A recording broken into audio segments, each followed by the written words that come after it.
Let you know who I am. Vic Modena, Lieutenant Colonel, U.S. Air Force, Flying Officer, 4250-34, last of the flying cadets, class of 41F, Muskogee, Randolph, and Keller, commissioned the 16th of August, 1941, San Antonio, Texas. Before I get into this sort of stuff, I want to say that Don Flaherty was here. He sort of critiqued this. You may have heard it before, but it's something about you fellas and ladies that you should try to remember. The war did not stop when the sun went down.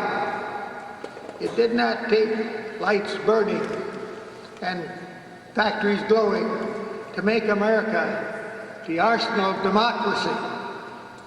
Did Rosie only rivet in the daylight? What of the civilians on the night shift and the veterans on guard duty?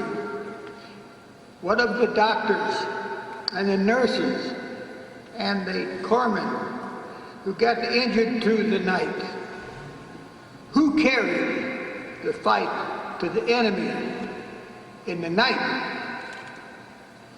If half the war was fought between sunrise and sunset,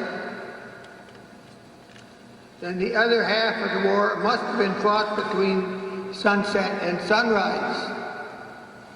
How is it that we have monuments to battles and places, and yet none to those who won half the war?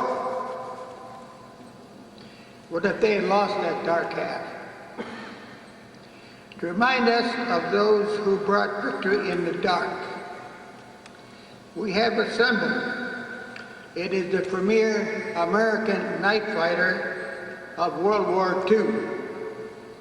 It's the P-61 Black Widow that gave us victory in the night skies of World War II wherever we flew.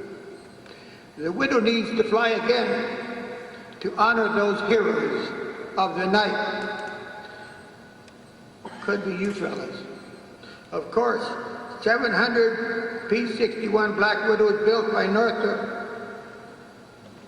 There's only 4 of them remaining. One of them is the P-61B 42-39-445, being restored by the Mid-Atlantic Air Museum, Reading, Pennsylvania. How about that? That's why we're here.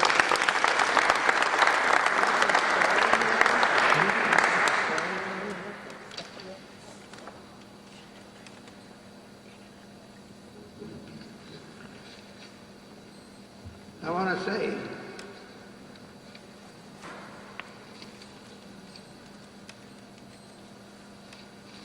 a little something of background.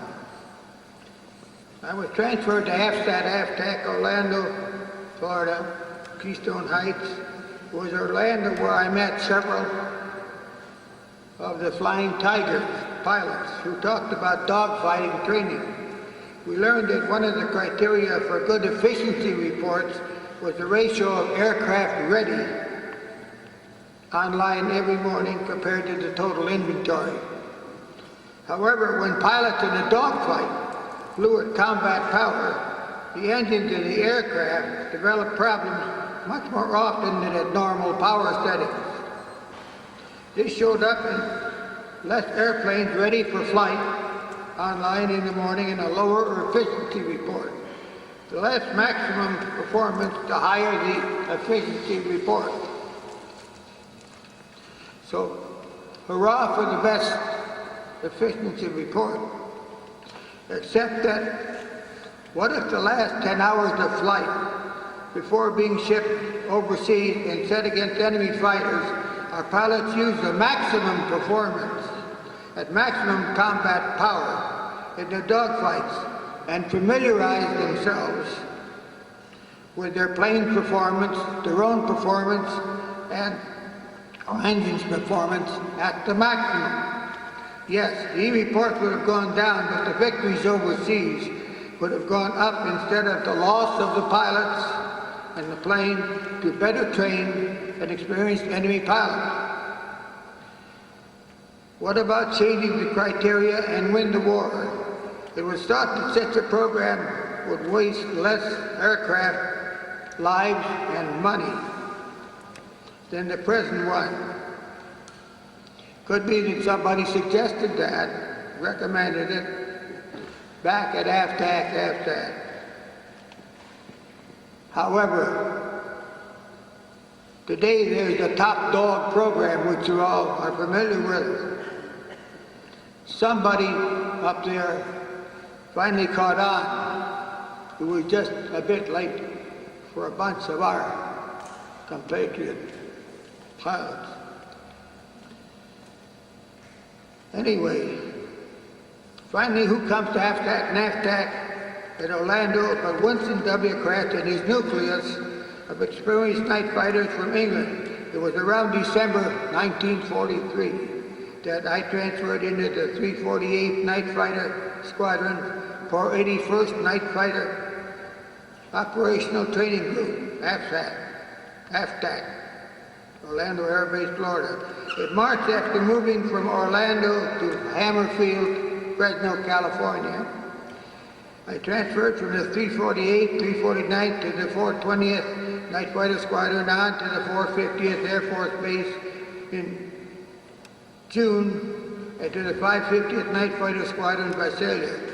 Prior to the transfer, I was posted to Sacramento Air Force Base as an Air Force acceptance test pilot for P-61 from the factory at Northrop. During that period, I reported in person to Colonel Winston W. Kratz that I had reached one of the fastest speeds for the P-61 at Sacramento on a test flight. It was also at Hammerfield after Colonel Kratz had checked me out on interception techniques. After the debriefing section, I called his attention to the problem of night vision and regulations concerning the identification of friend or foe at interception. That the night fighter pilot was prohibited from firing until he had visually identified the bogey as a foe. This gave the enemy the advantage of time at the most critical part of the interception.